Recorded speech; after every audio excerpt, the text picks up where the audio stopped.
নমস্কার, স্পটার নিউজে আপনাদের স্বাগত। গোটা কলকাতা শহর জুড়ে চলছে ক্রিসমাস উৎসব। 2024 শেষ হতে আর বাকি মাত্র 7 দিন। এরই মধ্যে মঙ্গলবার ক্রিসমাস ইভ থেকে গোটা কলকাতা সেজে উঠেছিল। 25শে ডিসেম্বর বুধবার সেই সেজে ওঠায় শেষ তুলির টান দেখা যায় শহরের বিভিন্ন প্রান্তে। শহরের প্রায় প্রতিটি প্রান্তে বুধবার সন্ধ্যাবেলায় ক্রিসমাস উৎসবে সামিল হয়েছিলেন নাগরিকরা। ছোটদের উপস্থিতি ছিল চোখে পড়ার মতো।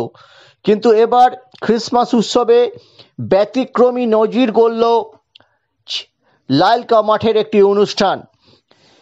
কলকাতা পুরসভার 96 ওয়ার্ডের পৌর প্রতিনিধি বসুন্ধরা গোস্বামীর উদ্যোগে এই ক্রিসমাস উৎসবে দেখা গেল সর্বধর্ম সমন্বয়। এখানে এই ক্রিসমাস উৎসবে পৌর প্রতিনিধির সঙ্গে কেক কাটলেন ইস্টবেঙ্গলের প্রাক্তন বিশিষ্ট খেলোয়াড় অ্যালভিটো, যিনি নিজে একজন ক্যাথলিক। পাশাপাশি দেখা গেল ইস্টবেঙ্গলেরই প্রাক্তন অধিনায়ক সুলে মুসা, যিনি নিজে মুসলমান সম্প্রদায়ের প্রতিনিধি। সব ধর্ম সমন্বয় মিলেমিশে একাকার হয়ে গেল এই লালকা মাঠে। এই ক্রিসমাস উৎসবেই এখানে ঘোষণা করা হয়েছে আগামী 12ই জানুয়ারি অনূর্ধ্ব 17দের একটি ম্যাচের আগে বাইচুং একাদশ এবং ব্যারেটো একাদশ অংশ নেবে। ব্যারেটো একাদশ খেলবে সবুজ মেরুন জার্সিতে, বাইচুং একাদশ খেলবে লাল হলুদ জার্সিতে। 7-a-side এই টুর্নামেন্টে অ্যালভিটো, সুলে মুসা, মেহতাব হোসেন প্রমুখ খেলোয়াড়দের দেখতে পাওয়া যাবে। থাকবেন দীপঙ্কর রায়, চন্দন দাসের মতো খেলোয়াড়রাও। আপনার এই অনুষ্ঠানের থিমটা কি? সর্বধর্ম সমন্বয়। আমরা দেখলাম